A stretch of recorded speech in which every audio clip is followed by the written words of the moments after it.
E estamos gravando, isto mesmo, esta que é a primeira aula da matéria Cristologia, a doutrina de Jesus Cristo. Cristologia, a doutrina de Jesus Cristo. Hoje a primeira aula, quarta-feira, 18 de janeiro de 2023, quarta-feira, 18 de janeiro de 2023, curso básico em teologia.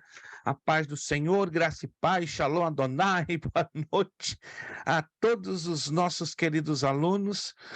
É um grande prazer estarmos aqui. Eu quero fazer as apresentações, que eu quero dar aqui 2 esclarecimentos importantes. 5 alunos, não estão todos aqui agora de momento, mas 5 alunos da turma de quinta-feira migraram para a turma de quarta, né? Por motivos que eu já não posso mais ministrar às quintas, então, para que não houvesse prejuízo para eles, eles migraram, então, para a turma da quinta e uma aluna nova, que também eu quero apresentar, né? Vamos, então, do menor para o maior, ou seja, quem tem menor número para o maior número. Queremos apresentar ali em Newark, New Jersey, nossa irmã Vânia Nunes. Irmã Vânia, por favor, um tchauzinho aí para o povo de Deus. A irmã Vânia vai dar um negócio, ela está um sorriso tão forte que está dando 2 voltas na cabeça dela, né? Então segura a irmã Vânia para não enforcar o seu rosto, o sorriso, porque é muito forte. Graças a Deus, estamos aí agradecidos pela bondade que o Senhor tem tido em permitir com que a irmã Vânia estivesse conosco, né? Eu sei que é um pouquinho difícil no primeiro dia, não tendo o hábito de usar o aplicativo, mas graças a Deus, Deus abençoe a nossa irmã Vânia, sinta-se à vontade, que espero que a telinha, embora pequena, possa lhe ajudar de alguma maneira. E os nossos irmãos migrando da turma da quinta-feira, né, os que estão aqui, eu quero apresentá-los, né? Nosso irmão Fábio Lacerda, esse varão ali, ó, vê o tchauzinho dele, esse homem cheio de juventude, de alegria, de vida, de jovialidade, não tem igual, é só o Fábio mesmo. Deus abençoe nosso irmão Fábio, aquele simpático ali, ó, com aquele bonezinho, né? É a marca registrada dele, irmão Kleber da Silva. Deus abençoe, irmão Kleber. Está faltando entre nós aqui irmã Isabelle, que já avisou que vai chegar um pouquinho atrasada, irmã Jaqueline Zerbinato, que ainda não apareceu, e nosso irmão Wincy Lopes Cunha, que avisou que ia chegar também atrasado. Depois, quando eles aparecerem, eu apresento aos demais a vocês. O que nós, da turma da quarta-feira, falamos para nossa irmã Vânia, para o Fábio, para o Kleber, o que nós dizemos para eles? Bem-vindos no nome de Jesus. Isso, esse grupo aqui, essa turma aqui vai queimar muito, vai pegar fogo, vai ser um negócio complicado dar aula, porque é assim mesmo, né? Quanto mais o grupo é cheio, mais é cheio de alegria, cheio de graça, cheio de fortaleza, cheio de movimento, é cheio de tudo, graças a Deus. Amém. Agradecemos a Deus também, nossa irmã Núbia, está lá no Brasil, dia 20, irmã Núbia, é o dia, né? O coração de Wellington Soares vai estar curado, por enquanto tá meio doentinho, que é o esposo dela, né? Irmã Núbia, está no Brasil, né? Meu Deus, não sei como esse homem está aguentando, mas Deus é bom, Deus dá a chuva para o tamanho certo de quem tem um guarda-chuva. Para mim, se Deus me der essa chuva, é um infarto no caminho. Também agradecemos a Deus, irmã Isabel. Conseguiu, irmã Isabel, de novo. Que bênção, irmã Isabel. Eu sei que é batalha, é luta, o trabalho aperta e às vezes não permite o horário estar no horário, mas estamos aqui felizes em ver nossa irmã Isabel e nossa irmã Daniele Militão, que está ali igual uma professora de óculos. É a primeira vez que eu vejo a irmã Daniele de óculos, né? Está com aparência violenta de professora. Está chegando o alemão, e interessante, né? Todo mundo hoje mudou os nomes, né? Wellington barra Núbia, alemão e Núbia. Eita! Acabando de falar no profeta alemão. Só está faltando a Isadora, que até agora não apareceu. Deus abençoe a todos vocês. Agradecido a Deus. Agradecido a Deus pela presença dos que puderam chegar. Ainda está faltando gente. Está faltando aí uns 5 alunos que, por motivo de força maior, ainda não puderam chegar, mas graças a Deus. Meus irmãos, eu já fiz essa pergunta, faço de novo. Quantos não ainda receberam a nova apostila. A irmã Vânia, eu estou sabendo que não recebeu, fora a irmã Vânia. Quantos ainda não receberam a apostila? Irmão Fábio não recebeu. Quem mais? Creio que 2 apenas não receberam, né? Irmão Fábio e a nossa irmã Vânia. Os demais, acredito que todos já estão com a nova apostila de Cristologia. Wincy! Tá seguindo a unção do Kleber, olha só, tá seguindo a unção do Kleber, né? Tá sendo revestido de Adidas. Isso aí não é para qualquer não. Isso aí é o nosso novo não. Na quarta-feira ele é novo, mas é o nosso irmão da quinta-feira, irmão Wincy Lopes Cunha. Dá um tchauzinho aí, Wincy. Isso. É muita jovialidade num corpo só, né? É só jovem. O único velho aqui sou eu mesmo. Mas amém, graças a Deus. Vamos então começar esta matéria nova chamada Doutrina de Jesus Cristo. É uma matéria que promete muito, tá? Vamos estudar um pouquinho, em 5 semanas, sobre aspectos ligados à pessoa do Senhor Jesus Cristo. Eu coloquei no grupo, depois se você olhar com atenção, eu postei os slides. Se você puder salvá-los, excelente, porque você vai precisar deles para fazer a combinação na compreensão do texto escrito com o texto visualizado. Eu já quero iniciar, tá, com o slide, antes mesmo que nós possamos dar a introdução, né, na apostila. Nossa irmã Jennifer Jackson vai e volta. Hoje a conexão dela deve estar com alguma dificuldade. Deixa eu abrir aqui o view, full screen. Perfeito. Quantos estão vendo o slide na tela? Quantos? Estão todos? Maravilha. Então, essa é a nossa matéria. Vamos, então, dar uma introdução. Nós vamos, nos slides, fazemos uma combinação. Doutrinas de Cristo e do Espírito Santo. Tem algo a ver? Tem tudo a ver. Então, nós vamos estudar, na maioria da temática, né, a pessoa de Jesus Cristo, e vamos estudar um pouco sobre a pessoa do Espírito Santo que está ligado com o Senhor Jesus Cristo. A pessoa de Cristo, está aqui, ó, lá na telinha. Devemos estudá-la com a razão. A redenção do pecado da humanidade deveria ser efetuada por meio de um mediador que une em si tanto a natureza humana quanto a divina, para que possa reconciliar Deus com o homem e o homem com Deus. Já começamos aí falando sobre a importância deste estudo que envolve a pessoa do Senhor Jesus Cristo. Quando iniciamos este estudo, fazemos algumas perguntas que eu acredito que você também já deve ter feito essas perguntas, né? São chamadas perguntas normativas ou perguntas de base. Como Jesus pode ser plenamente Deus e plenamente homem e ainda assim ser uma pessoa? Jesus foi plenamente Deus e plenamente homem, mas nós vamos explicar esse pleno para que não haja uma confusão, porque os teólogos causam uma pequena confusão quando fazem essa declaração: Jesus Cristo 100% Deus, 100% homem. Então vamos entender esse negócio aí de pleno, de 100%, que não é exatamente como a maioria dos teólogos ensinam, e eu não estou aqui para criar uma polêmica com eles, mas vamos ao texto bíblico para entendermos melhor. O escritor Wayne Grudem disse, né, que Jesus Cristo foi plenamente Deus e plenamente homem, uma só pessoa, e assim o será para sempre. Mas nós vamos discordar um pouquinho só de Wayne Grudem, vocês vão entender por que em seguida. Essas são as duas naturezas de Cristo. Uma natureza divina, ok? E uma natureza humana.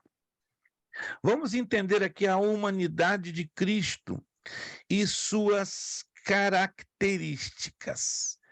Ele teve um nascimento virginal, que não é nada natural. Segundo, Jesus possuía um corpo humano. E terceiro, Jesus possuía uma mente humana. Eu faço só a abertura com essas 3 características e quero levar vocês agora para a apostila, que nós vamos passo a passo, como montando, não é, um pequeno quebra-cabeças. Na apostila diz o seguinte, né, para quem tem a apostila: Jesus Cristo foi e é o maior personagem da história da humanidade. Ele é tão importante que dividiu a história em 2 partes. Alguém poderia, mesmo com a apostila aí na mão, poderia se atrever a dizer como foi essa divisão das 2 partes da história que ocasionou, né, o nascimento de Jesus Cristo? Alguém pode aí abrir o áudio e nos dizer? Antes de Cristo, depois de Cristo. Ou se quiser de Cristo, usar a linguagem do depois de Monsanto, Cristo. Annus Dominus. Annus Domini. Isto. Deixa isso aqui bem claro. Lucas acertou na mosca, né? Matou um moscão daqueles grandes. Quando Jesus Cristo nasceu, a história foi dividida em 2 partes diferenciadas.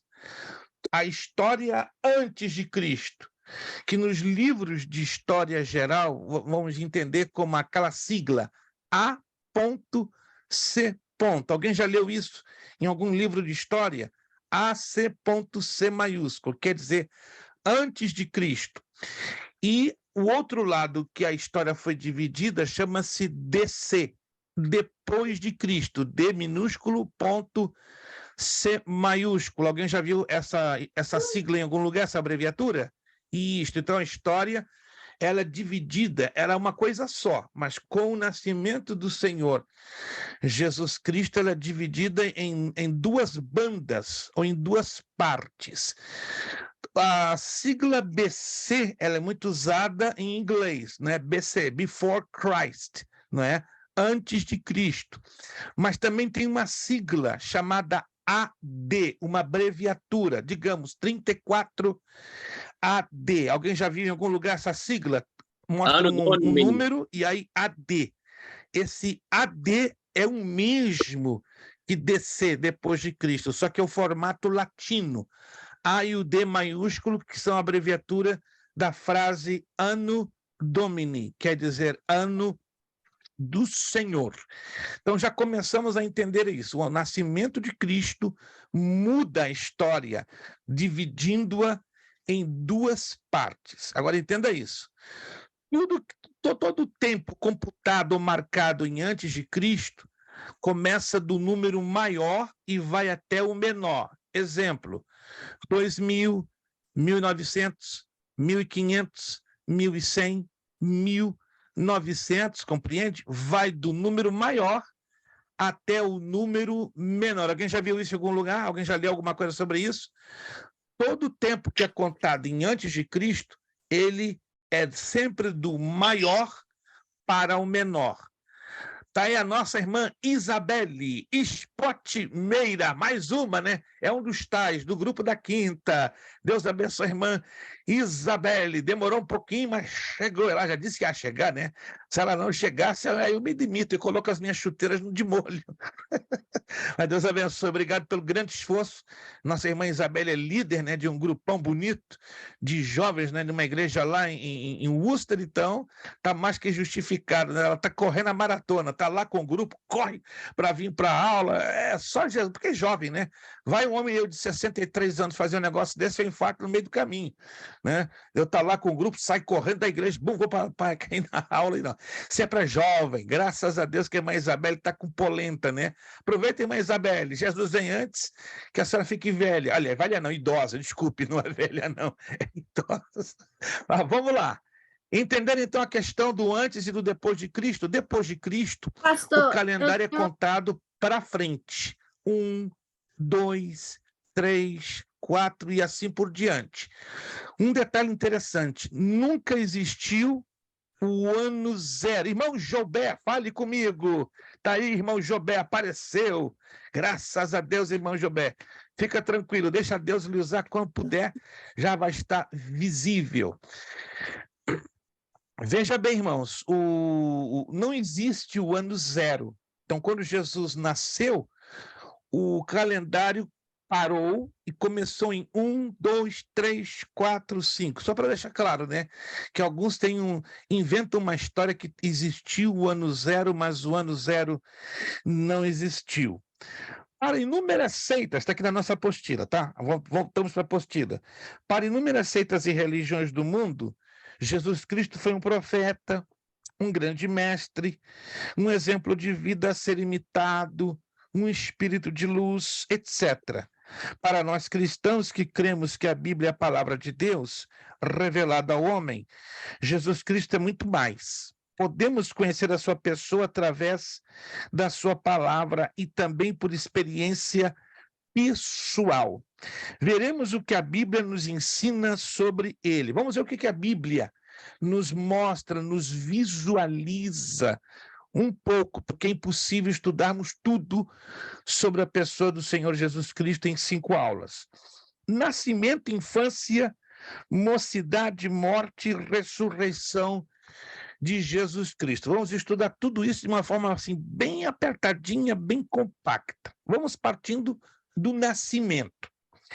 Seu nascimento foi previsto já lá no Jardim do Éden. Como é que é? Como é que é? Vou repetir. O nascimento do Senhor Jesus foi previsto lá no Jardim do Éden. Alguém se lembra do texto? Está aí na apostila, mas alguém consegue mencioná-lo de memória? Da semente da mulher vai nascer um que vai esmagar a cabeça da serpente. Porque a mulher não Isso. tem semente. Para nascer da semente da mulher tem que ser obra do Espírito. Quem tem semente é homem. Exato, Lucas. Arrasou, Lucas, agora, né? Estou dizendo. Vai ser o novo nosso professor das quartas.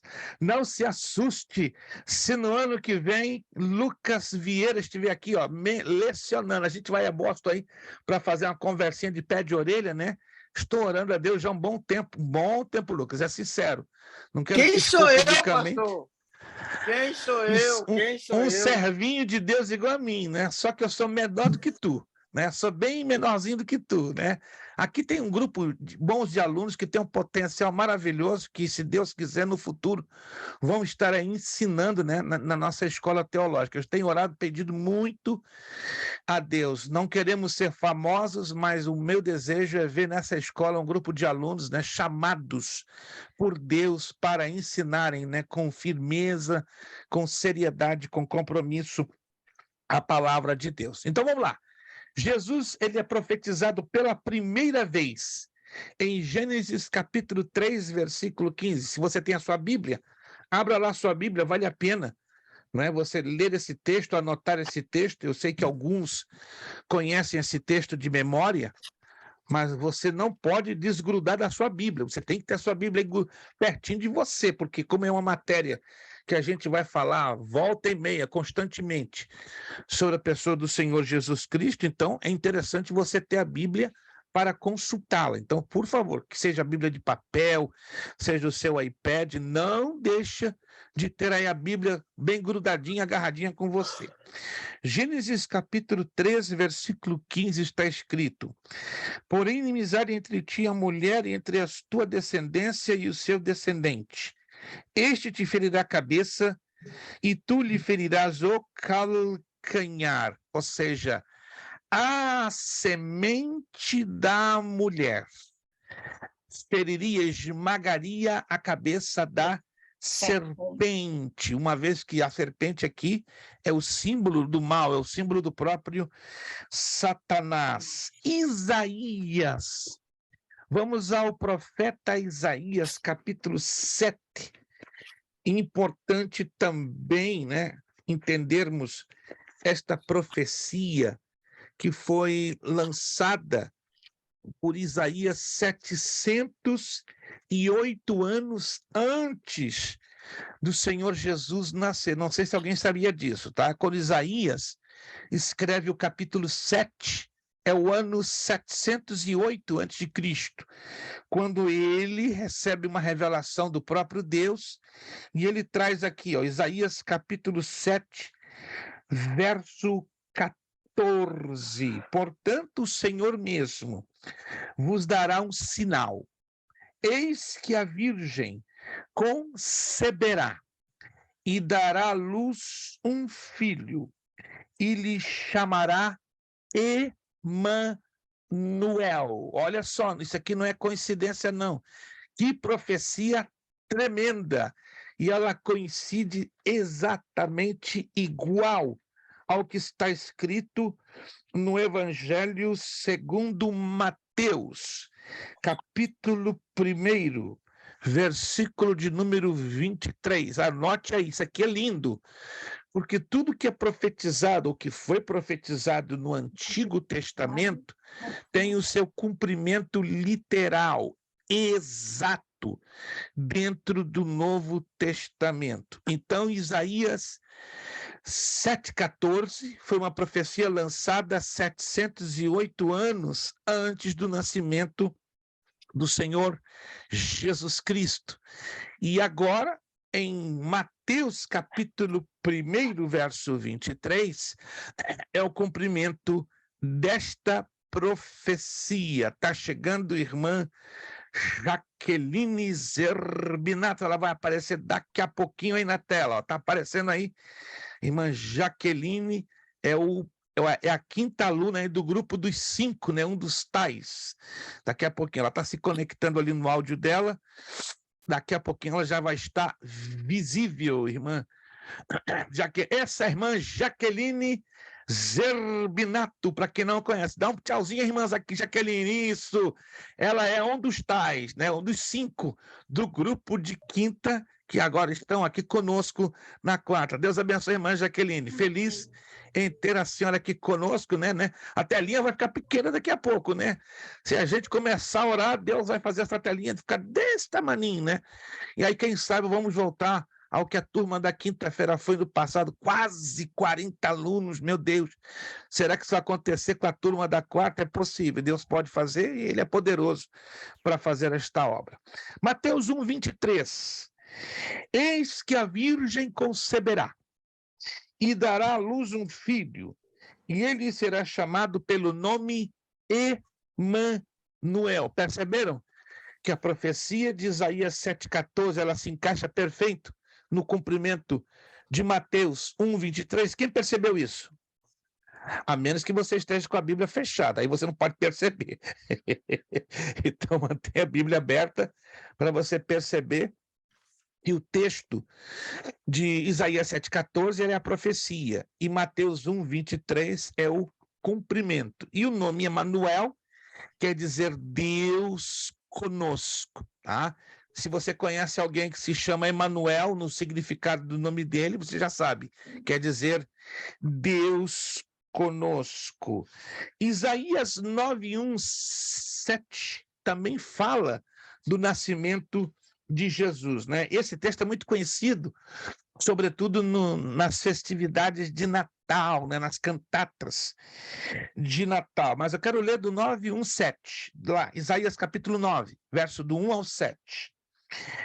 Mas para a terra que estava aflita não continuará a obscuridade. Deus dos primeiros tempos tornou desprezível a terra de Zebulon e a terra de Naftali, mas nos últimos tornará glorioso o caminho do mar, além do Jordão, Galiléia dos gentios. O povo que andava em trevas viu grande luz, e aos que viviam na região da sombra da morte resplandeceu-lhes a luz. Tens multiplicado este povo, a alegria lhe aumentaste, alegram-se eles diante de ti, como se alegram na ceifa, e como exultam quando repartem os despojos. Porque tu quebraste o jugo que pesava sobre eles, a vara que lhes feria os ombros e o cetro do seu opressor, como no dia dos midianitas. Versículo 5. Porque toda bota com que anda o guerreiro no tumulto da batalha e toda veste revolvida em sangue serão queimadas, servirão de pasto ao fogo. Verso 6. Porque o menino nos nasceu, um filho se nos deu, governo está sobre os seus ombros, e o seu nome será maravilhoso conselheiro, Deus forte, Pai da eternidade, príncipe da paz, para que se aumente o seu governo e venha a paz sem fim sobre o trono de Davi, sobre o seu reino, para o estabelecer e o firmar mediante o juízo e a justiça, desde agora e para sempre. Preste atenção, por favor, aqui no versículo 6. Por favor, coloque agora aqui a sua atenção redobrada. Em algumas traduções deste texto na língua portuguesa, você vai encontrar o seguinte, muita atenção aqui, por favor, no verso 6. Maravilhoso, vírgula, conselheiro. Preste bem atenção. Em algumas traduções, que algumas de vocês têm essa tradução, não sei quantos, você vai encontrar essa diferenciação que ela é muito curiosa. Maravilhoso, vírgula, conselheiro. Alguns de vocês têm essa tradução aqui agora? Lucas, que mais? Kleber, Fábio, Angélica, Darlete, irmão Zandro, irmã Vânia, Isabelle. Não se assuste o que vou dizer. Se vocês podem conferir, isso é fato. Essas traduções aqui cometeram um erro. O erro é bíblico? Não, foi o copista. O copista, quando fez a tradução, ele omitiu que a vírgula não podia estar aí. Como é que é? Porque é um só título. É maravilhoso conselheiro.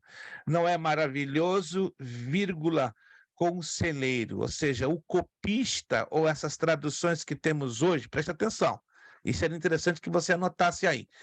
As traduções da Bíblia em português que tem essa diferença, ou essa divergência, ela é baseada na Septuaginta, a versão dos 70. O que é a Septuaginta? É a tradução do Antigo Testamento, originalmente escrito em hebraico e aramaico, para o grego. E nessa transferência hebraico-aramaico para o grego, criou-se esse problema na tradução. E é comum da Almeida Revista Corrigida. Pode conferir você aí que tem esse probleminha de uma vírgula. É quase certo que você está usando a ARC, Almeida Pastor, Revista Corrigida. Sim. a minha, na Almeida Corrigida Fiel, que tem a vírgula, e na Revista Corrigida não tem a vírgula. É bem interessante isto. A Almeida Revista Atualizada não tem a vírgula. Então, é só para você observar. As traduções que não têm a vírgula são as mais fiéis ao texto original em hebraico. Está anotando aí? Então, é um detalhe, mas esse detalhe é importante demais, porque o título de Jesus aqui no hebraico é maravilhoso conselheiro, e não maravilhoso, vírgula, conselheiro. Se tornou até uma musiquinha, né, na boca das crianças na escola bíblica dominical. E aí, quando nós estudamos a teologia, descobrimos que não confere com o texto original. Anote essa observação que é muito interessante. Lucas. Pastor, eu estou aqui analisando com meus botões durante a leitura. A gente costuma ler esse texto e analisar ele somente da parte do cumprimento da profecia, da parte do nascimento de Cristo. Mas enquanto o senhor lia o começo desse texto, eu lembrei de um outro texto, se eu não me engano, em Mateus, onde fala que João Batista foi preso e Jesus foi para a região de Naftali, Zebulon, para cima. Ali eu posso dizer que está se cumprindo também essa parte inicial da profecia? Sim, sim, sem dúvida nenhuma. Sem dúvida nenhuma. Muitas profecias do Antigo Testamento tiveram porque um complemento... mesmo que não é em ordem, né? Cronológica, não é na ordem, exato. Não é eu fiquei pensando, como eu sei que é uma profecia, geralmente nunca está em ordem cronológica, sempre está falando de começo e fim, pegando uma volta. Isto. Aí São eu muito. lembrei desse texto. É raro as profecias do Antigo Testamento terem um cumprimento cronológico, a menos na área da escatologia. Na escatologia, sim, nós conseguimos observar uma área cronológica. Ok. Irmã Jennifer, perfeito. Irmã Jennifer, anote aí. As traduções da Bíblia, aonde aparece a vírgula, maravilhoso, vírgula, conselheiro, essas traduções cometeram um erro de acordo com o texto original, porque o correto no hebraico é maravilhoso conselheiro, é um título só, ok? Anote isso, né? Não tem a vírgula. E as traduções que trazem a vírgula é um probleminha da Septuaginta, que foi a tradução grega do Antigo Testamento que trouxe essa discrepância ou esta situação que abriu mais um título que não tem nada a ver com o original. É um detalhe, entendeu? Mas importante de ser observado. Número 2. O nascimento de Jesus foi sem igual, pois ele foi gerado pelo Espírito Santo no ventre de uma virgem. Vocês vão de convir, né, que o nascimento de cada um de nós, seres humanos, se deu através do ato sexual que nosso papai, nossa mamãe teve, não é? Daí o nosso papai lançou dentro do óvulo da nossa mamãe o espermatozoide de milhões, um conseguiu perfurar a membrana do óvulo e fertiliza e gera a vida. Caso este que não aconteceu com a pessoa do Senhor Jesus Cristo, ou seja, o óvulo de Maria, porque Maria era um ser humano comum, uma mulher normal, ela tinha útero, tinha ovários, etc, etc, etc. Cresceu a barriga, o único detalhe que não houve a entrada ou a penetração ou a inseminação do elemento masculino, ou seja, do espermatozoide. Aí entra quem? O Espírito Santo, né, que fecunda, que fertiliza o óvulo de Maria, faz o seu útero crescer e gera a pessoa do Senhor Jesus Cristo, não é? A versão NTLH está escrito Conselheiro Maravilhoso. Aí trocou a ordem. Eu já tinha essa noção, né? A NLTH inverte a ordem, né? Ainda mantém incorreto a posição. Ou seja, não tem a vírgula, mas inverte os adjetivos, que por incrível que pareça, muda o sentido da frase. Obrigado, irmã Jennifer, está munida aí de uma biblioteca de traduções. Isso é bom saber, né? Tem aluno aí que tem tradução para dar e vender. Ei, irmã Jennifer, dá essa recomendação aí para o povo querido, porque eles vão querer imitar a senhora, né? Paulo disse, sede meus imitadores como eu sou de Cristo. Então vamos ser imitadores da irmã Jennifer, porque ela é imitadora de Cristo. Vamos lá. O nascimento de Jesus foi no tempo certo, determinado por Deus Pai no auge da história da humanidade, para o cumprimento da sua obra na humanidade. Jesus, alguém me perguntou, por que Jesus nasceu exatamente naquela época, quando o Império Romano dominava a Palestina? Porque já estava determinado profeticamente que isso ia acontecer naquele momento. Jesus poderia ter nascido no período de Jacó, no Egito, com José. Jesus poderia ter nascido no período de Moisés, com os 400, o período dos 430 anos da Pode não, escravidão. pastor. A Como? estátua de Daniel, ué. A estátua. Lucas coloca bem claro, porque profeticamente tinha que seguir uma linha histórica que desembocasse o nascimento do Senhor Jesus Cristo. Mas nem todos, né, Lucas? Infelizmente, têm a visão de Daniel capítulo 2. Aí começam a especular. Por que Jesus nasce exatamente naquela época? Irmão Zandro. Pastor, se eu pudesse acrescentar aqui, também, outra pergunta já com a resposta, por que Jesus também teve que nascer? Por que Jesus não veio já com 33 anos e fez o seu ministério, concluiu tudo? Porque era Deus procurando ter um relacionamento com o ser humano. Porque nós lemos, 100%. lemos, ouvimos ler e não prestamos atenção. Deus nasceu. Deus nasceu de uma mulher. Ele veio dependente, ele nasceu criança. Ele precisou de uma mulher para o amamentar, para o dar banho, para o trocar.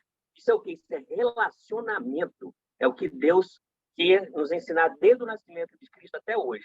Relacionamento. E dentro do... Muito bem colocado da parte do irmão Zan. Parabéns. E dentro do relacionamento está a convivência e a solidariedade. Tem um texto lá em Hebreus, que eu vou ler agora, é lindo, e que diz claramente que nosso Cristo se fez homem para conhecer de perto as nossas fraquezas, para que ele pudesse ser o que? O nosso mediador, o nosso intercessor, o nosso paracleto, aquele que anda ombro a ombro conosco. Abra comigo a carta aos Hebreus, capítulo 4.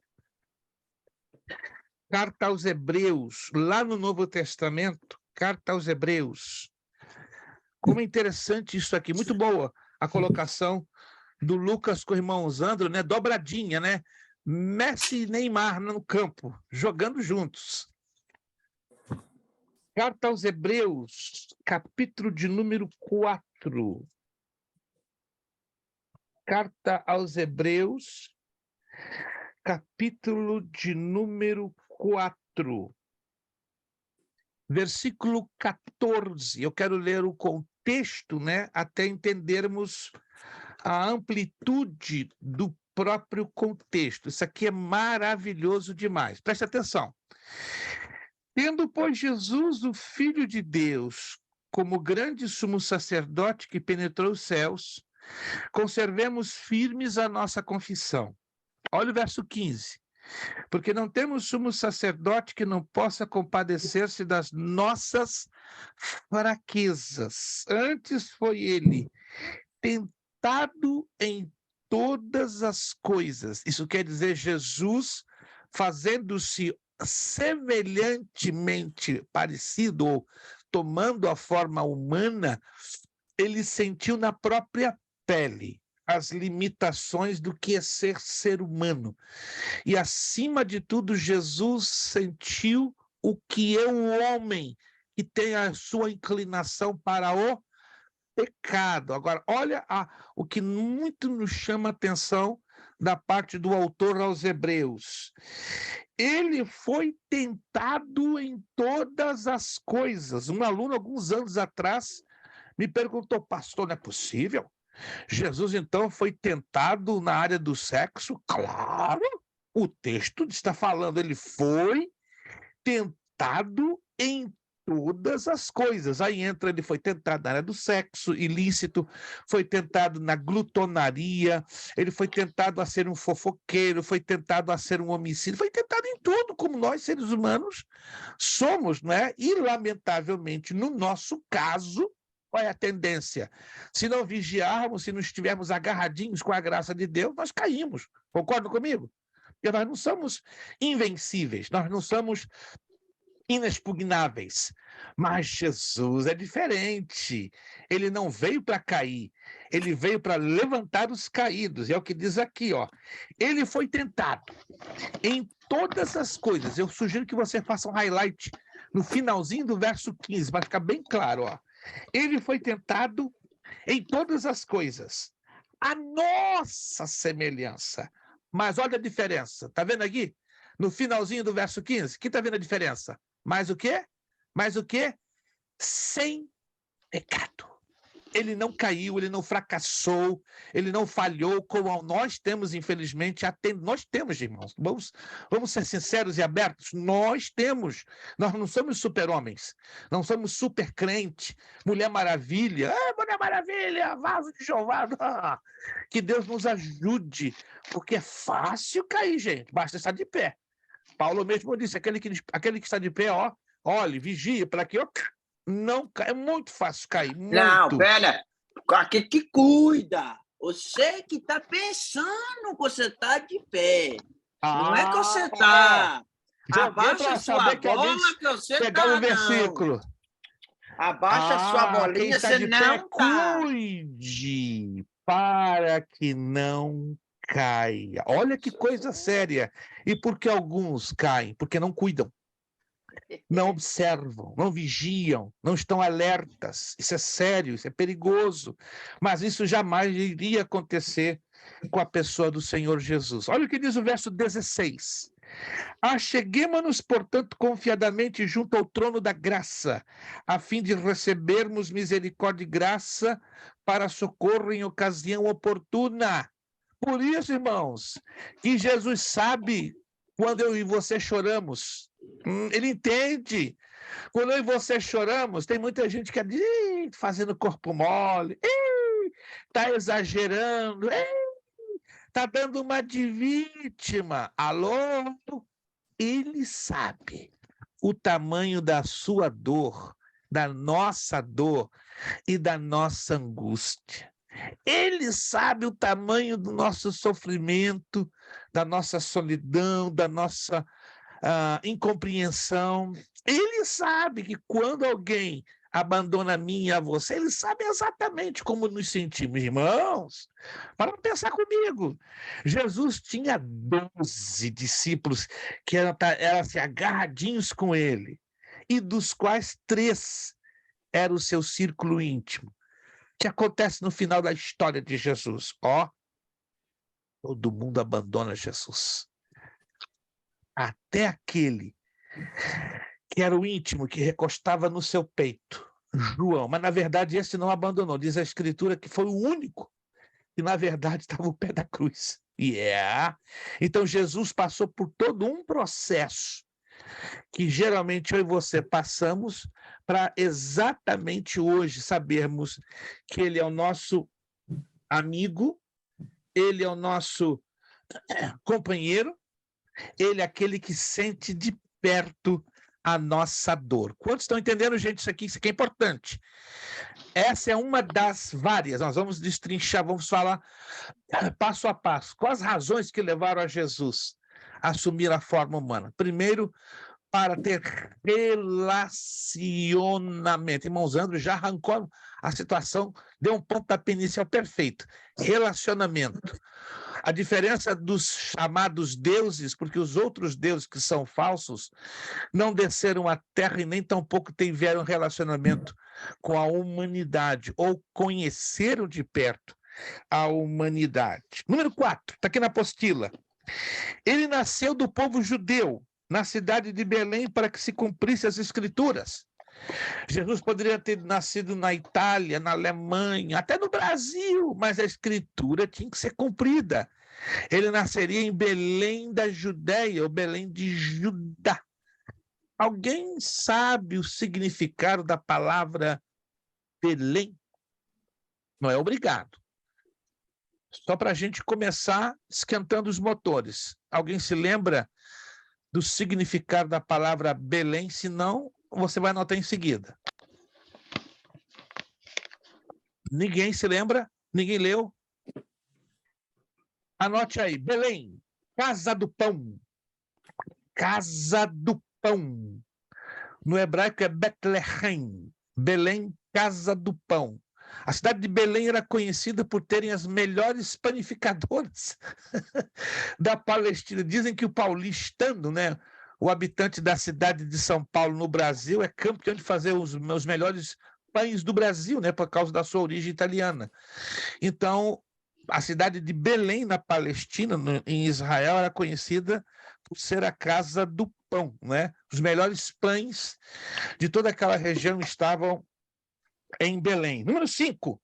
Jesus nasceu numa família de linhagem real e da descendência do patriarca Abraão. Olha, se a Bíblia está falando que Jesus nasceu numa família de linhagem real, qual foi, então, o personagem desta linhagem real que mais se destacou dentro da genealogia do Senhor Jesus Cristo? Essa é fácil.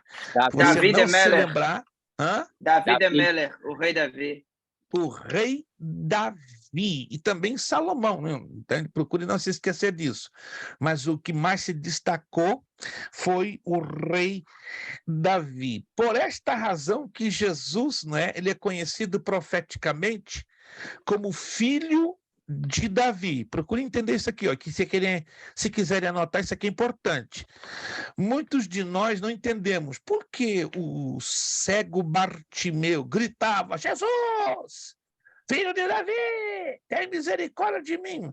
Geneticamente falando, ou de uma maneira linear, Jesus não era filho de Davi, ele era filho de José, entre aspas, entende? Mas o pai biológico de Jesus não existiu, e muito menos Davi. Então, o que significa essa expressão filho de Davi? Que significa descendente. Tá? Porque é muito comum dentro da cultura judaica essa expressão filho. Digamos, um exemplo, Miguel, filho de Zandro Souza, porque no tempo da cultura palestina naquela época, as pessoas não eram conhecidas pelos sobrenomes, né, como Zandro Souza, Fábio Lacerda, entende? O Wellington Soares, Jobé Camelo, não. A questão dos sobrenomes veio com a cultura anglo-saxônica e latina, mas na cultura hebraica, judaica, eram conhecidos por serem filhos de fulano, filhos de cicrano, Minas Gerais, de pastor. mengano. Minas Gerais. Sim. Minas Gerais. Lá em Minas Gerais até hoje é assim. Entendeu? Sério? Eu não sou Lucas, eu sou filho de Miquéia, eu sou menino do Miquéia, eu não sou Lucas. Eu não tenho essa familiaridade porque eu sou cariúcho. Já ouviu falar dessa raça? Eu sou cariúcho, eu sou uma mistura de carioca com gaúcho. Então, os mineiros de eu Valadares desconheço esse detalhe cultural. Os mineiros de Valadares estão tudo para provar. O Lemão tá aí, lá não tem isso, entendeu? Então tem espírito de judeu, fulano. né? Bom, aqui eu estou falando com muitos mineiros, né? Então os mineiros estão entendendo perfeitamente o que o Lucas está falando, né? Eu sou cariúcho, né? Nasci no Rio de Janeiro, passei uma boa parte da minha vida no Rio Grande do Sul, então eu desconheço esse aspecto da cultura, mas já ouvi falar alguma coisa. Então, Lucas confirmou algo que na minha cabeça era um rumor, mas aí então é negócio de judeu mesmo, né? Então, Lucas, filho de Miqueias, e vamos embora. Mas isso era muito... Sim. É onde se usava aquele termo ben, né? Isso, no hebraico, né? Ben Haddad, Ben Hassor, Benjamim, porque a palavra ben é filho no hebraico, né? Se você quiser anotar, não é Benjamim, filho de Jamim. Olha que interessante, Benjamim, filho de Jamim, Ben Haddad, filho de Haddad, tá? Porque a palavra bem no hebraico quer dizer filho, como a palavra Abba é pai e a palavra Ima é a palavra mãe. Gente, estou coçando a minha língua para ensinar hebraico a vocês, mas isso é só no bacharel. Quem for embarcar para o bacharel, nós vamos ter, né, 2 matérias, introdução ao hebraico bíblico, né, e hebraico 1, né? Aí quando chegar lá, né, o Fábio Lacerda, olha só a postura do homem. Quando falar número 6, 24, 26, ele vai dizer assim, ó. Ihaheha Adonai Vishmarecha, Yashe Adonai Panavelecha Viruneika, e sai Adonai Panavelecha, Yashe Laha Shalom. Isso é número 6, 24, 26 em hebraico. Eu só que estou pagando para ver um bom sentido, né? O Fábio, cada um de vocês, né, pronunciando hebraico, que vai ser bonito. Parece língua estranha, na verdade. Mas não é, não. É hebraico, e a gente vai chegar lá, né? Winston, então, para arrasar. Quando estiver falando em hebraico, né, vai deixar a irmã Vanessa, né? Porque ela também vai passar lá, se Deus quiser. Se ela decidir entrar lá no bacharel, a irmã Vanessa. Aí vai ser uma disputa dentro de casa. Quem fala mais bonito em hebraico? Né? O Wince ou a irmã Vanessa? Estou desconfiado, Wince, que a sua esposa vai te colocar no chinelo.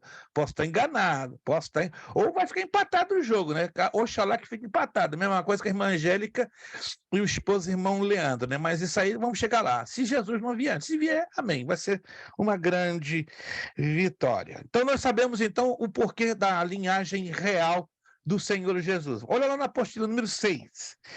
Seu nascimento foi anunciado de forma sobrenatural. a sua mãe Maria, de acordo com Lucas 11, 26 ao 38. A narrativa é um pouquinho longa, nós não vamos ler, mas um anjo se manifestou para Maria, dando as boas novas do nascimento do seu filho. Lembra-se o nome do anjo? Alguém se lembra o nome do anjo? É Israel, Manuel, Emanuel, Gabriel. como é que é o nome? Hã? O anjo Gabriel. Gabriel, anote aí. Significado do nome Gabriel, mensageiro de Deus, ou porta-voz de Deus, mensageiro de Deus, ou porta-voz de Deus, né? É o terceiro nome do nosso filho, né? Para quem conhece o nosso filho, alguns de vocês não conhecem, mas o nosso filho se chama Israel Levi Gabriel Macena, né? Eu sou judeu, então não poderia ser diferente. Meu filho teria que ter, né, pelo menos um mínimo de 3 nomes judaicos com o sobrenome. Eu quebrei um pouco a tradição, né? Na casa do meu pai, meu avô quebrou a tradição e meu pai também, né? Eu e meu pai temos praticamente o mesmo nome. Luiz Prestes Macena filho, mas aí eu voltei à tradição, voltando, né, junto do meu filho, em colocar 3 nomes. José também foi avisado em sonho sobre o nascimento de Jesus. Os pastores que estavam nos campos de Belém e os magos do Oriente através de uma estrela, de acordo com Mateus 2, 1 ao 12. Deixa eu explicar aqui um negócio que causa uma polêmica bruta. Inclusive, esses dias entramos... Eu não gosto de debates, particularmente. Quem gosta, amém, mas eu não gosto de debater porque a Bíblia não é para ser debatida. A Bíblia é para ser pregada, ensinada e exposta, não é? Quando alguém pega a Bíblia para debater, está querendo dizer o seguinte, que a Bíblia tem falhas, que a Bíblia tem erros, que a Bíblia tem situações duvidosas. Não. Quem quer debater, que debata a Bíblia. Mas nas redes sociais houve um tempo aí que muitos pastores quebrando a cabeça com essa expressão magos. Porque na nossa concepção, na nossa cultura atual, a expressão mago, o que lembra você? Vamos lá, vamos ser sinceros. Quando você ouve a palavra mago, o que vem à sua mente? Qualquer um pode abrir o áudio e me responder. Na atualidade, nós entendemos como se fosse feiticeiros, né? Mas, na realidade, Feiticeiro, perfeitamente. Perfeitamente. Então, observe isso. No conceito moderno, a palavra mago vem na nossa mente o quê? O conceito de feiticeiro, de bruxo. Concordamos com isso? No conceito atual, moderno. Só que nós estamos lendo um texto que não está se referindo à nossa atualidade. Estamos lendo um texto que remonta um fato no ano 4 antes de Cristo. E uma cultura que não é a nossa, é uma cultura oriental. Temos que levar em consideração isso. Tá? Muitas das vezes nós queremos interpretar a Bíblia na visão da nossa cultura, da nossa língua e do nosso país, mas não dá certo, gente. Nós que já estamos estudando a palavra de Deus há um tempo, né? Hoje a irmã Vânia está entrando e ela vai aos pouquinhos compreender esta realidade. A Bíblia não pode ser interpretada na nossa visão cultural, na nossa visão linguística, ou seja, do nosso idioma. A Bíblia não pode ser interpretada no ambiente da história que hoje estamos vivendo. Então, nós temos que ter cuidado em buscar a correta interpretação do texto. Então, anote aí, os magos que aqui está se referindo são os astrônomos. São aqueles homens que dominavam o conhecimento da ciência das estrelas, dos planetas, das galáxias. Pastor, desculpa interromper. Frisar, astrônomo, não astrólogo. Não Pelo astrólogo, amor de Deus, não isto. confunde. Ainda que naquela época, outro detalhe que o Lucas Já me ia faz perguntar. lembrar, o conceito de astrólogo e de astrônomo eram só. Nos tempos de 4, 5, até na entrada do 2º século depois de Cristo, Astrólogo, aliás, tinha duplo sentido. Poderia ser um feiticeiro, poderia ser um estudante das estrelas. A partir do segundo, terceiro século depois de Cristo, aí separam-se, porque a astronomia, que é o estudo dos astros, das estrelas, como hoje conhecemos, começa no norte do Egito, aliás, no Baixo Egito, com uma mulher chamada Hipátia. Isso eu estou falando de 315, 350 depois de Cristo. A partir desta época, a palavra astrônomo surge. Aí se separa a astrologia da astronomia. Mas no tempo dos magos, eles eram astrólogos, ou porque tinham um conceito duplo. Tanto poderiam estar lidando com o estudo das estrelas no bom sentido, como poderiam ser feiticeiros. E anote aí, o texto fala do Oriente. No grego, a palavra Oriente é pershi.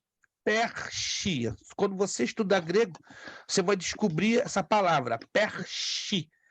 Magai ou Madi Tom Pershi. Ou seja, astrólogos da Pérsia. Então eles eram persas, que hoje é o atual país do Irã. Olha que coisa tremenda, né? Nós estamos aqui fazendo uma identificação que não é muito comum quando lemos o texto, porque nós lemos magos do Oriente, aí você fica boiando. Da onde eles são? Eles eram astrônomos nos dias de hoje e vindo de uma região que no texto grego chama-se Pershi, que é Pérsia, ou o atual país do Irã. E uma estrela os guiou. Se vocês pesquisam, vocês vão descobrir que em abril do ano 4 a.C., isso é fato, gente, é só você pesquisar que você vai descobrir isso. O Google vai dar essa resposta, por incrível que pareça.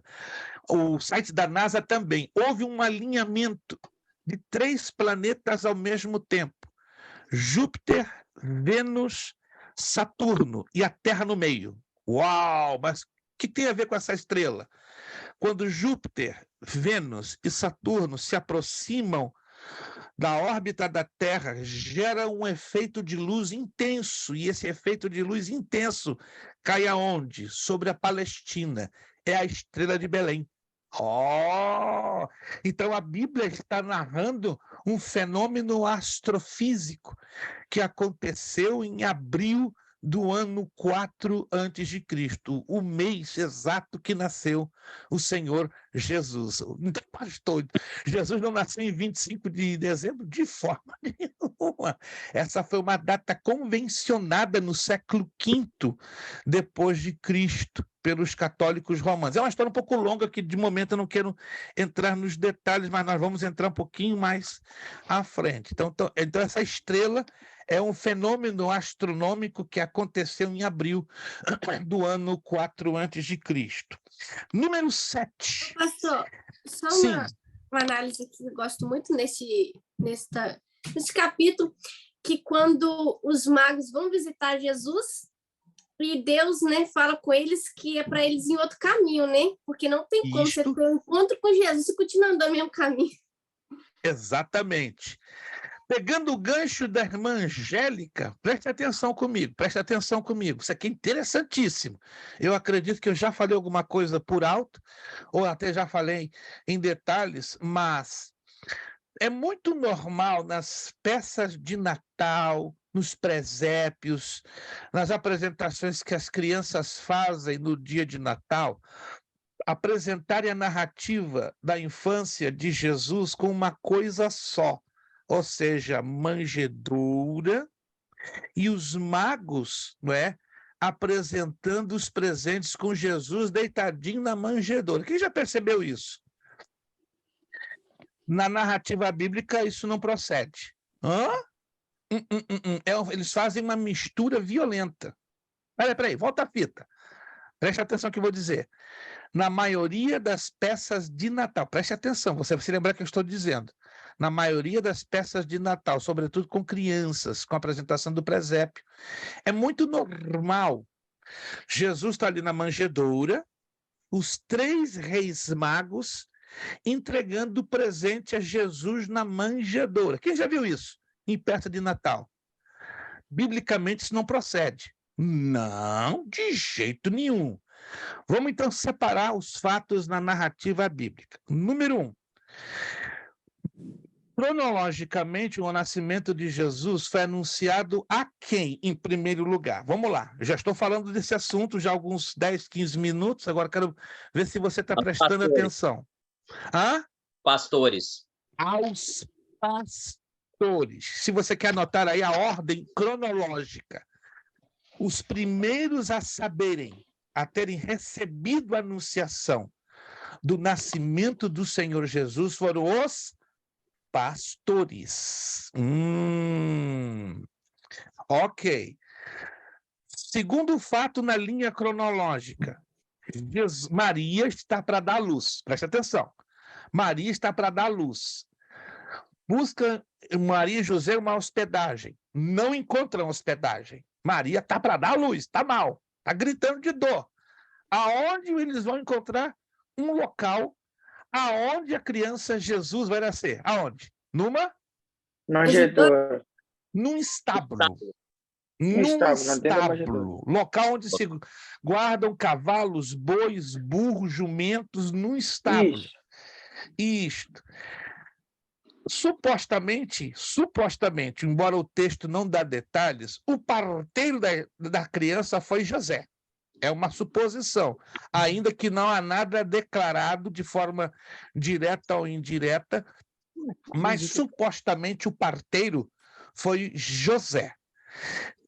Sem o fato, na linha cronológica, os magos aparecem e repartem os presentes. Só que eu tenho uma má notícia para vocês. Não foram 3 magos. A Bíblia não diz em momento nenhum que foram 3. Diz uns magos. O problema dos 3 é associado ao presente: incenso, mirra, e qual foi o terceiro elemento? Alguém se lembra? Ouro. Alô. Isso, então se faz uma associação ilegal, uma associação que não corresponde ao que o texto diz. Agora, observa, agora essa aqui é para arrebentar, presta atenção.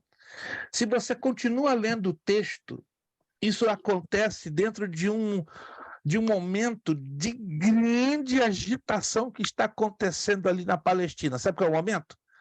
Quando Herodes decide ordenar a matança dos homens, das crianças, do sexo masculino, de que idade para baixo? 2 anos. 2 anos. Entenderam, então, agora o mistério? A narrativa pula 2 anos para frente. Como é que é? Depois que Jesus nasce na manjedoura, estão me acompanhando? Quem está me acompanhando, gente? A narrativa cronológica salta 2 anos e meio à frente. E já nos presépios de Natal coloca tudo numa sequência. E não é assim. Ou seja, os magos se encontram com Jesus 2 anos e meio depois de seu nascimento. O que é isso, pastor? Você está brincando? Eu não estou brincando, é só você ler a narrativa do texto e acompanhar. Porque muitos de nós não prestamos atenção nos acontecimentos que estavam girando em torno dos magos da presença. Mas um detalhe aí também, que quando os magos chegam para presentear, é para presentear o menino, não o bebê. Não o bebê. E o texto grego deixa claro, menino, e não bebê, porque a palavra grega é paidos, para bebê. E ali está dizendo ninosson quer dizer menino. Então, o texto grego já descarta toda e qualquer possibilidade que era uma criança numa manjedoura. E primeiro Jesus não recebeu os presentes numa manjedoura. Quem está pensando? Hein? O texto estava em casa. Estava exatamente. em casa. Em Mateus 7:11 fala que já estava em casa. Aí está, mas agora, meus A irmãos, Manúbia falou isso aí umas aulas atrás, ó. A Manúbia falou isso aí umas aulas atrás. lembro-me perfeitamente. Agora, minha pergunta, por que, com todo respeito, por favor, me entendam, não mal interpretem, por que as igrejas insistem, as professoras de escola dominical, né, os supostos educadores cristãos, não entenda isso como uma desonra, um desmerecimento, uma crítica, Influência mas do por que eles romanismo. insistem em colocar uma narrativa fora do Influência do contexto bíblico? romanismo. Hã? Influência do romanismo. Irmãos, já falou, isso é Catolicismo. influência do romanismo. É a visão exata que a Igreja Católica Apostólica Romana jogou para dentro do meio evangélico. E como infelizmente o número dos crentes tessalonicenses tem caído substancialmente, como assim? Tem crente tessalonicense e crente bereano? Tem. Mas os bereanos são nós que estudamos na escola bereia? Não. De acordo com Atos 17, 10, 11, os crentes bereanos, o que é que eles faziam? De importante que hoje se faz muito pouco. Vamos lá. Examinavam as escrituras. Eles pegavam esse livro abençoado aqui e abriam, e tudo, como diz lá o texto de Atos 17, 10, 11, tudo que Paulo e Silas pregavam, vamos ver se eles são homens de Deus mesmo? Vamos ver se eles estão pregando a verdade? Vamos lá. Esses meninos são bons. Essa gurizada aí é boa. Essa dupla dinâmica, Paulo e Silas, eles são dos meus. Mas e hoje?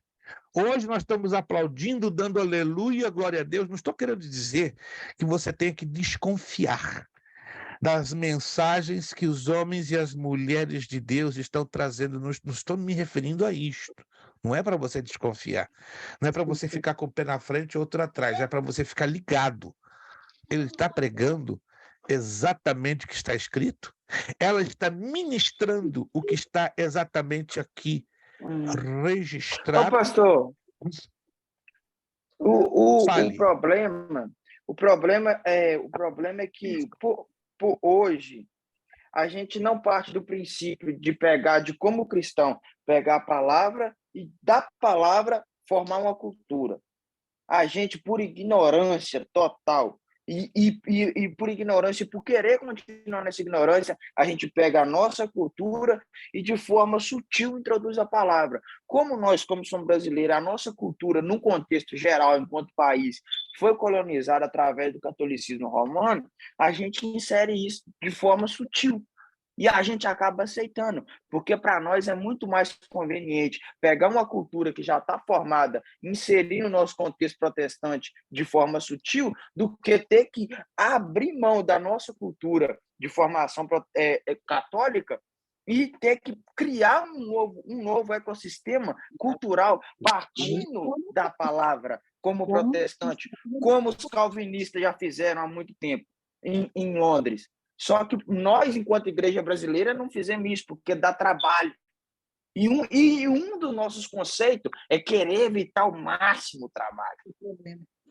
Mas esse é o problema, Lucas. Quando nós não nos lançamos ao trabalho de investigar a palavra de Deus, nós estamos transgredindo um princípio que o próprio Jesus deixou. Ele não deixou um princípio lá em João 5,39? Examinai as Escrituras. Isso é um princípio.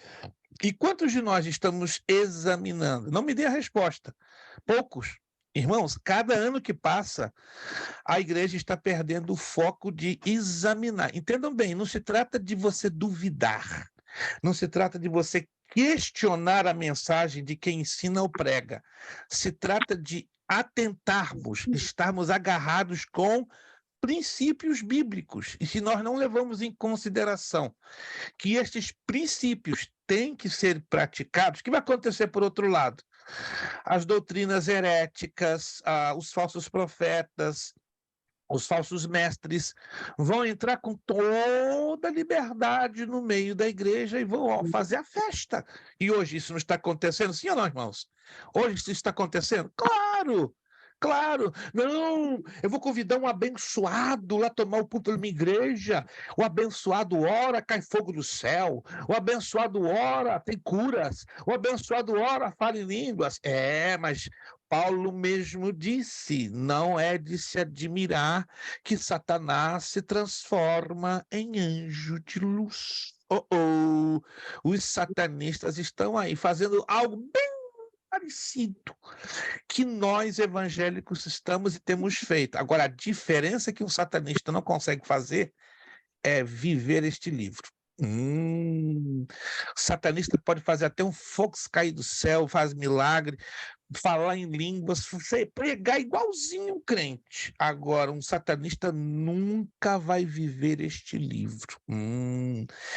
Então, há o grave perigo quando nós deixamos de examinar a Escritura. Estão entendendo o que eu estou dizendo, irmãos? Vamos lá. Alguém está me entendendo? Isso, que de repente alguém não está me pastor, entendendo. e Sim. Oséias 4:6 fala, né? Meu povo se perde por falta de conhecimento. Não se perde por falta de jejum nem de oração, mas por conhecimento.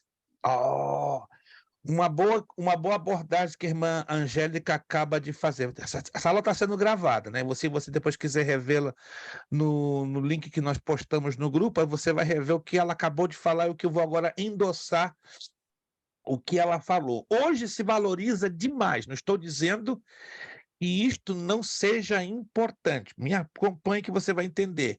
É importante uma vida de oração? Sem dúvida nenhuma. É importante uma vida de jejum, separação, consagração? Importante. É importante participar de vigília? Importantíssimo.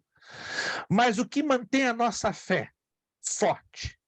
O que dá raízes à nossa fé? O que dá estrutura à nossa fé para estarmos de pé no meio da tempestade, no meio do dia mau? Me responda, seja sincero. Fé, O que nos dá ouvir e ouvir a palavra de Deus. ouvir e viver a palavra. Gente, o povo está querendo mais, com todo respeito, tudo, menos a palavra. Isso é um sintoma dos últimos dias. Jesus mesmo disse, né? Vou multiplicar-se a iniquidade, o amor de quase todos esfriará. Paulo falou sobre isso, né? Que chegariam os últimos dias que muitos teriam comichões em ouvir a palavra. Então, hoje não é diferente. Aliás, está piorando. O povo de Deus está, não digo todos, não estou generalizando, por favor, mas uma grande maioria está aí, desprezando as raízes que a palavra dá. Vamos lá. Quantos entenderam a questão da trajetória cronológica do nascimento de Jesus? Todos entenderam?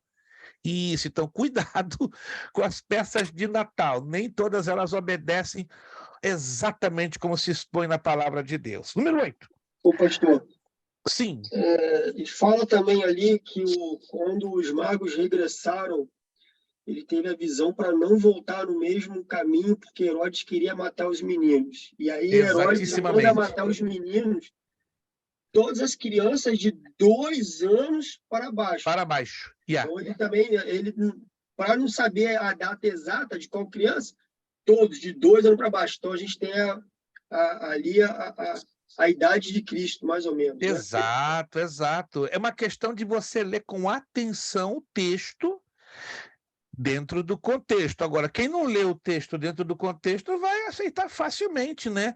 As peças de Natal como são apresentadas, sem questionar, e falo isso com respeito, certo? Porque não analisa. Nós temos que ler analisando e interpretando dentro de algo básico, como a irmã Angélica falou. Muita gente caindo, perecendo por uma falta básica, bem básica, de conhecimento. Não estou falando como nós estamos aqui nos esforçando para estudarmos com mais profundidade a palavra de Deus, mas dói meu coração, que o povo aí está aplaudindo que é a superficialidade da Bíblia, esquecendo-se que a Bíblia é mais do que superfície, é a profundidade. Número 8. Completando o que o Lucas falou, né? É só não ter trabalho de estudar, que é mais fácil ter mastigado por uma pessoa, te toma aqui mastigadinho, prontinho, do que fazer como o senhor falou. A gente está aqui estudando, tendo nossas mentes, nossos olhos abertos, né? O que mais me entristece, irmão Jubé, e não tome isso como um desabafo, é uma realidade e uma vai entender. Muito me entristece que A falta de motivação hoje está vindo da boca de vários pastores. Não estou falando de pessoas da igreja que estão aí famintas para crescer e comer da Escritura. Me entristece. Eu tive há 2 semanas, não vou dizer em detalhes, para não ser constrangedor, numa igreja brasileira visitando, enorme aqui na área, enorme. E do púlpito eu ouvi uma declaração que eu não ouvia há mais de 30 anos. Irmãos, esse negócio de teologia é perda de tempo, é besteira, é bobagem, é escravidão para muitos, né? É de jogar dinheiro fora. E eu estava ali quietinho, esse cara não me conhece, eu vou continuar no desconhecimento. Depois, na hora de apresentar os visitantes, quem é o senhor? Eu sou o servo de Jeová. Qual o seu nome? Luiz Prestes. Dá no seu... Aí eu dei uma de João sem braço. Não, esse cara não vai saber quem eu sou, não. Eu não faço... Depois dessa declaração, eu não faço nem questão. E eu estava, né, só de blazer, não estava de tava de blazer, calça jeans, entende? Aí na saída, vocês acreditam que o pastor mandou o diácono atrás de mim, querendo me conhecer? Meu filho, cala a tua boca, não fala quem eu sou, não. Não me denuncia, vai sobrar. Chega em casa, a gente acerta as coisas. Não, pai, fica calma, eu não vou te... Graças a Deus que meu menino é obediente, né? Ah, por que o senhor não abriu a boca, pai? O senhor tinha que falar diante daquela boca. Meu filho, nós estamos aqui só visitando. Não cria problema, tá? É assim, uma igreja de mais de 400 pessoas. E a igreja aplaudindo. É isso aí! Jesus! Mas é assim mesmo, irmão. Nós estamos vivendo... Pastor, Sim. me responde. Moisés quis tirar o véu da cara na hora que a glória estava acabando? Não quis. Porque se você tira o véu e o povo vê que aquele brilho todo está se esvaindo, você perde o povo. E como o povo quer ter um Moisés, e por Moisés é lucrativo para o ego, se é que os irmãos estão entendendo a figura de linguagem, a gente mantém o povo ali com o véu na cara. Porque mesmo que o brilho ainda esteja pouco, eles acham que está muito. É complicado, Entendeu? Lucas, porque estamos vivendo realmente dias perigosos onde a palavra está perdendo credibilidade. Número 8. 8 dias após o seu nascimento, aí na apostila, Jesus foi circuncidado, conforme a lei de Moisés, e lhe deram o nome de Jesus, que quer dizer Jeová é a salvação. Jesus, então, por que ele foi circuncidado? Porque era uma parte da lei de Moisés, era uma parte, não é, que os judeus religiosos têm que cumprir, né, que é o corte do prepúcio, né, que é a pele que recobre o membro varonil, o membro masculino, certo? E Jesus não poderia ser a exceção. Jesus, certa feita, disse que ele veio para cumprir a lei. Alguém se lembra quantos mandamentos compunha a lei de Moisés? Olha, mandamento no mundo. 613. 613. Jesus disse, eu vim para cumprir a lei, não para revogar. Ele foi o único, gente, que cumpriu a lei sistematicamente, fora as ordenanças, os estatutos e os preceitos. Mas Jesus pegou o grosso, cumpriu todos os 613 mandamentos. Virando a página, nós temos 14, mais... pastor? Sim? 13 ou 14? 613? 13. 613. Se o irmão lê em algum lugar 614 é incorreto, não procede, não é com o Talmud, que é o livro das tradições judaicas que mostra a lista dos 613 mandamentos. São 9h49, em 15 minutos já fechamos a nossa aula, 15 minutinhos mais. Página seguinte, página 2. A infância e a mocidade de Jesus. A Bíblia mantém um certo silêncio em questão de detalhes. Já observaram isso? Com respeito à infância e à mocidade de Jesus.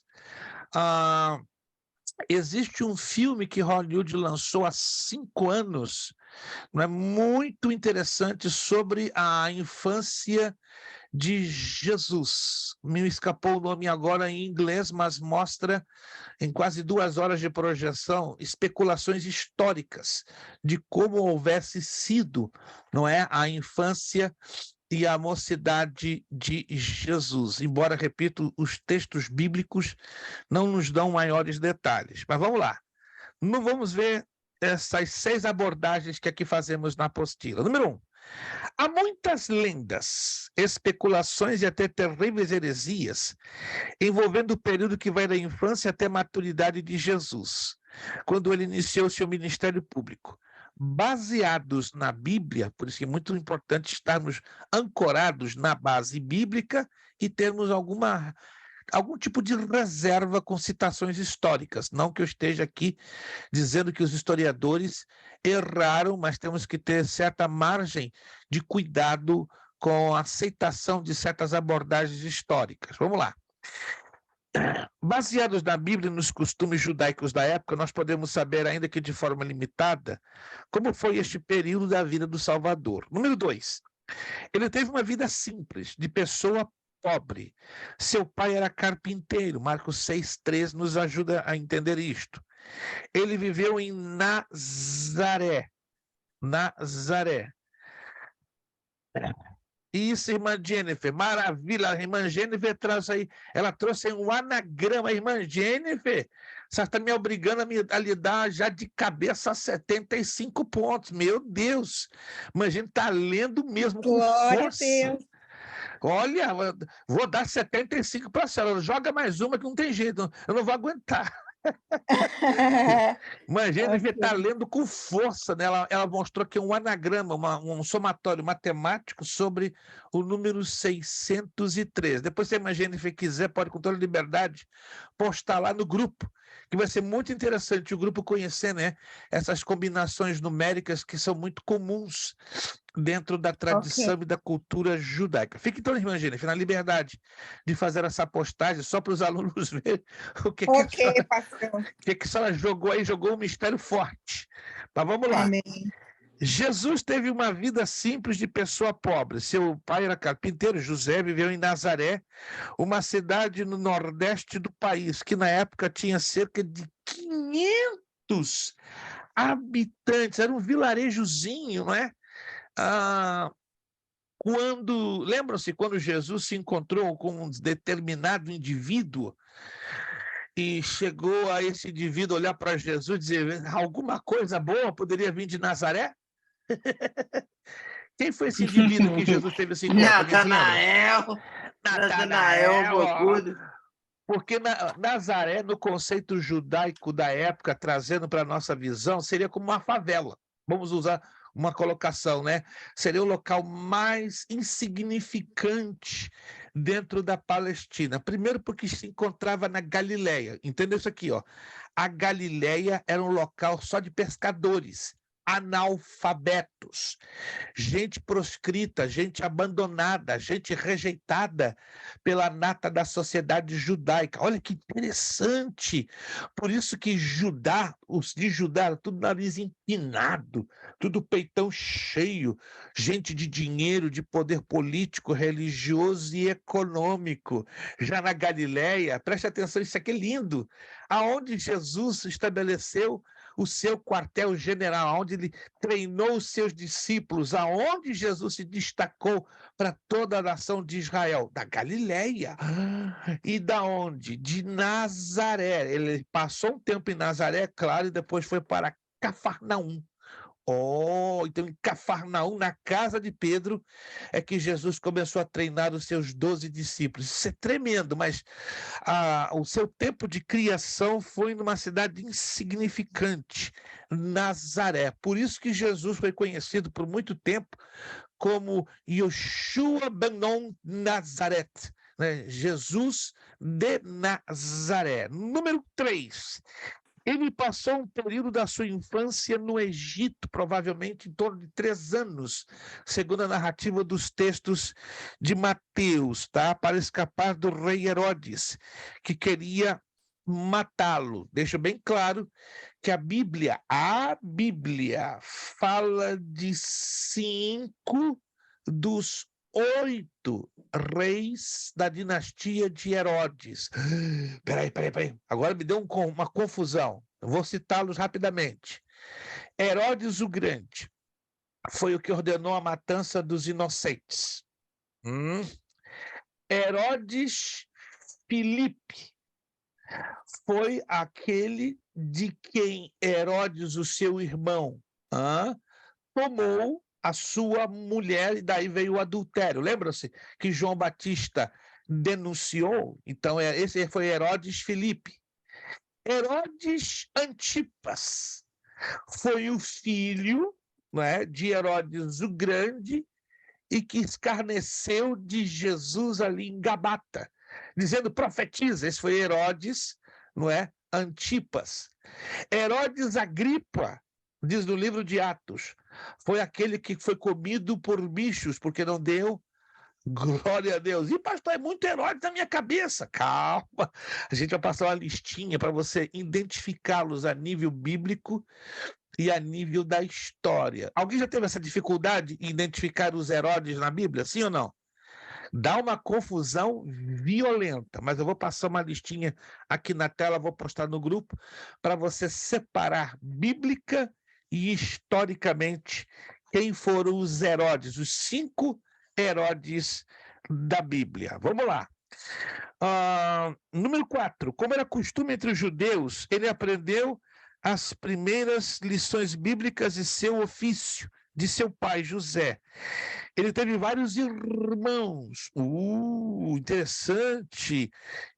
Por isso que a Igreja Católica comete um grave problema. A Virgem Maria, ela foi virgem, mas a Escritura diz que ela teve depois, vários outros filhos. Jesus teve vários irmãos. Marcos 6:3, Mateus 13:55, 56, 12:46, 47, João 2:12. Todos esses textos aí nos mostram que Jesus teve irmãos. Vamos lá.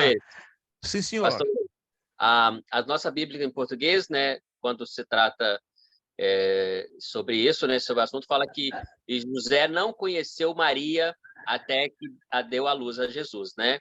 Aí, certa feita, eu estava fazendo um estudo aí eu fui checar, fui fazer uma comparação na Bíblia em inglês, do mesmo texto, né? Aí lá fala assim: e José não teve relação sexual com Maria até que Jesus nasceu. Ou seja, nós entendemos que não a conheceu, que foi o ato sexual, mas fica entre parênteses, né? Na Bíblia em inglês, não. Na Bíblia em inglês, e não teve relação sexual com Maria até que Jesus nasceu, assim. Esse é um problema das traduções em língua portuguesa. Claro, a Nova Almeida atualizada já mostra como é o texto grego, relações sexuais. E a Almeida cometeu essa pequena situaçãozinha, que é um problema de tradução, né, que causa o duplo sentido. Não a conheceu, porque o verbo conhecer na língua portuguesa ele é limitado a 2, 3 significados, né, diferente do grego. Ô, pastor, mas falar que da causa do duplo sentido é forçar muito a barra. Porque eu pego o contexto cultural. Na época que a Bíblia foi traduzida em português, não usava de uma forma explícita. Falava conheceu de uma forma mais estudorada. Agora o cara pegar aquilo ali e forçar o texto desse ponto. Então quer dizer que José conheceu Maria só depois que Jesus nasceu. Aí o cara vai para mim e falar assim. Mas, Lucas, presta atenção. Tu tens uma visão mais panorâmica da coisa. Agora, eu te garanto que 70%, não é exagero, não. 70% não dá, pastor. Dos evangélicos não tem essa visão cultural. Não tem. Não, e aí vão traduzir ao pé da letra. E agora? Como é que fica? Não, pastor. Não, mas aí é ler. Então quer dizer, José conheceu Maria só depois que ela teve a luz de Jesus. Então quer dizer que antes não. Então ele foi lá, prazer, tudo bem, eu sou José. Se eu disser para ti que aqui pertinho de mim tem 2 igrejas brasileiras, que os pastores não têm essa visão, e eles falam abertamente o conhecer... Irmão... Não, o senhor está brincando com a minha cara. Lucas, aterriza, Lucas. Tem centenas de pastores que não entendem esse contexto. Centenas. Fica de boca aberta. Pode ficar. Isso aí eu aprendi na 7ª série interpretar texto, pastor. Mas olha, me permita, eu falo com profundo respeito. O analfabetismo bíblico é gritante nos dias de hoje aqui nos Estados Unidos. És um privilegiado, Lucas. Levanta a mão para o céu e agradeça a Deus. A maioria dos que estão aqui são privilegiados. Mas, às vezes, eu falo isso não porque eu ou vocês sejamos melhores do que os demais. Dá-nos a impressão que nós estamos cercados, e eu falo com respeito, isso aqui é respeito, por um gigantesco grupo de analfabetos bíblicos, que não tem nenhum senso básico comum. Isso chama-se senso comum, não é sentido comum. Lê o texto e a ficha não cai, de jeito nenhum, entende? É incrível, mas estamos cercados por uma gama gigantesca de homens de Deus que não tem uma gotinha de discernimento nem no sentido cultural. Então, estamos vivendo dias complicados, perigosíssimos. Essa palavra conheceu, né, gera muito debate. Aí me faz me lembrar que na minha igreja teve um meio que debate sobre Noé e Cã, quando a Bíblia diz que Cã conheceu Noé, e muitos dizem que foram relação sexual e tal, aí me veio isso na minha mente. Tem uma igreja hispana aqui perto da minha casa, uma milha, que ensina exatamente isso, irmã. E eu ouvi o culto deles no domingo passado, eu fiquei escandalizado. O quê? Peraí, como querendo avisar que o fulano era homossexual? O negócio é forte, os camaradas estão forçando o texto por falta básica. Isso é grave, gente, isso é grave. Estudar a Bíblia hoje é privilégio. Vou falar baixinho para ninguém ouvir, não, só para vocês ouvirem. Ó. Estudar a Bíblia hoje é privilégio de poucos. Amém, Muito é verdade. poucos. E está diminuindo essa listinha, e vai ficar menor ainda. Vai chegar um momento, com todo respeito, que você vai sentir um peixe fora d'água. O que eu estou fazendo? Será que eu estou indo contrário à maioria? E essa é a sensação que você vai sentir, que eu já estou sentindo há 53 anos, que a gente está indo contra a maré. Aqui que o Lucas está fazendo. É por causa disso aqui, um dos fatores, né? Um dos fatores. Já lá vem, eu acho que desde os meus 15 que eu comecei a perceber isso. Entendeu? Que eu comecei. Complicado. Eu cheguei no nível que com 17 eu falei, eu tô errado.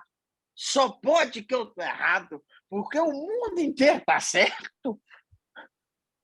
É muito sério isso, Lucas. É sério, preocupante, mas graças a Deus que Deus tem sido misericordioso com cada um de nós. 2 minutos. Eu já vou fechar a aula em 2 minutos. Deixa eu fechar aqui o ponto 4. Há 2 provas que Jesus teve irmãos. Primeira prova, Maria deu à luz a seu filho primogênito. Lucas 2,7. O que é primogênito? Mais velho. Se não fosse, seria unigênito. Ainda que a Bíblia usa o termo filho unigênito, mas está se referindo ao Pai Celeste. Alguém está entendendo o que eu estou dizendo? Quando a Bíblia usa o termo filho unigênito, a relação é ao Pai. Mas quando fala de primogênito, a relação é com Maria e com José. Temos que ter o quê? Senso de interpretação básica. Eu sei que alguns têm muita dificuldade de interpretar o que estão lendo, mas quando se fala de primogênito, fala de filho mais velho. Diz aqui, ó, primogênito significa primeiro filho, da palavra grega protótokos, e não monogenes, que quer dizer único filho. Segunda prova, a palavra irmãos na língua grega, língua original da Bíblia, é adelphos. Se você puder fazer um highlight aqui, isso aqui é interessante, né? Adelphos, isto é, irmãos do mesmo sangue, da mesma família, nascidos na mesma mãe, e não primos ou parentes. Alô, a Igreja Católica ensina que aqueles irmãos eram primos de Jesus. Alguém já viu isso? Alguém já viu esse rumor? O negócio é forte, é para negar, não é? Que Maria não ficou virgem a vida inteira. Eles são realmente complicados, eles distorcem o texto de uma maneira dramática. E números 5 e 6.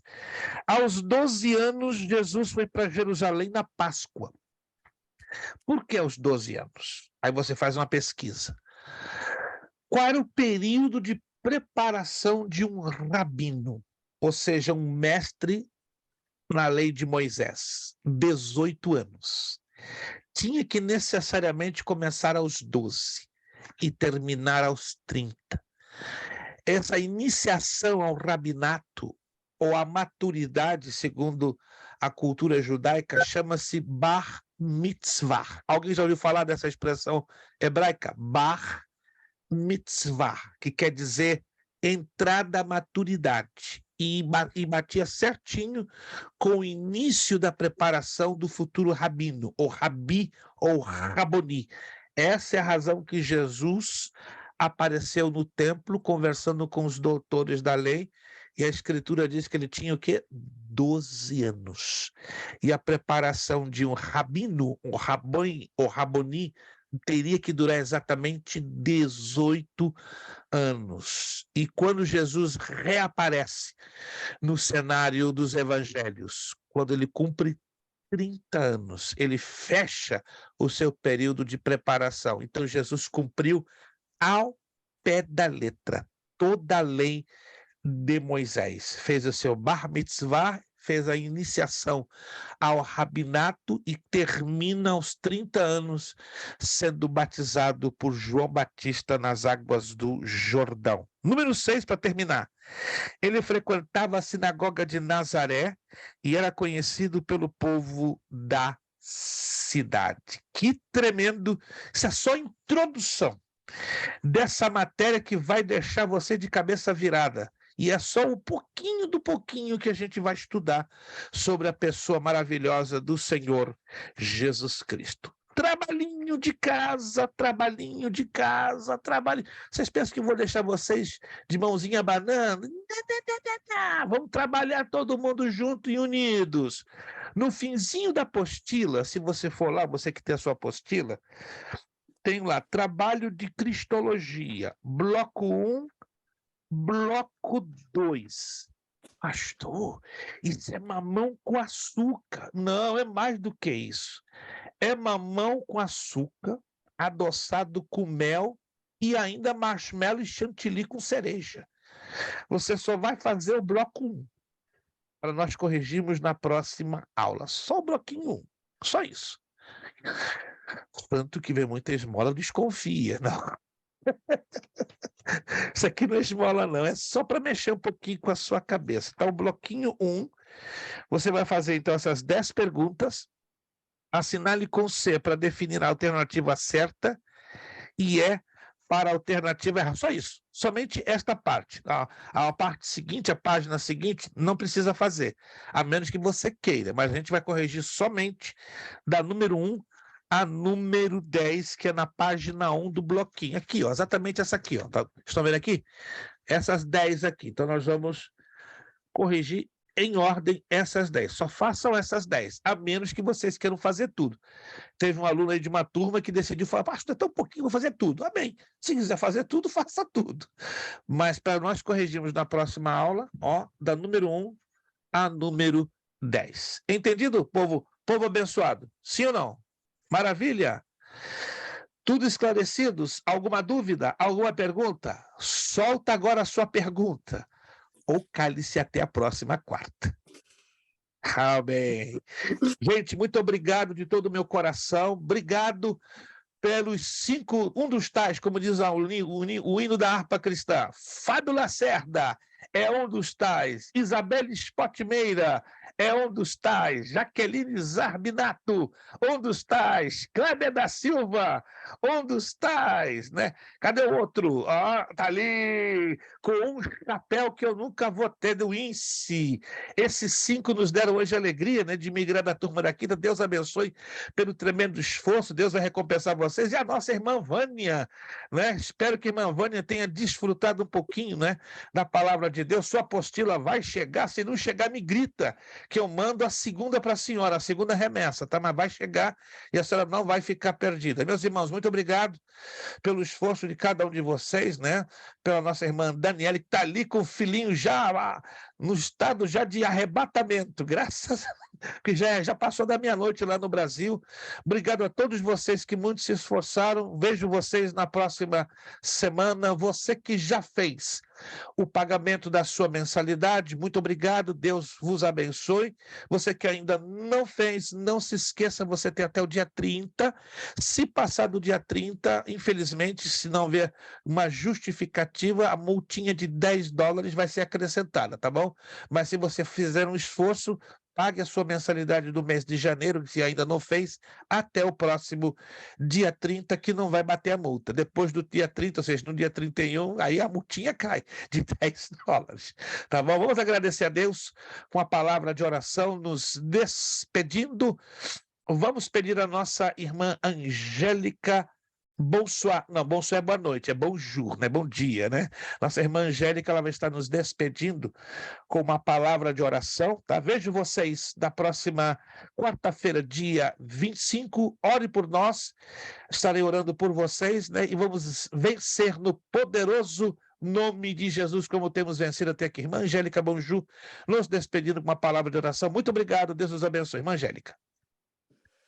Pai, obrigado, Jesus, por essa aula. Senhor, ilumina o nosso entendimento, dá-nos sabedoria, Senhor, para a gente não só ouvir, mas praticar a Tua palavra.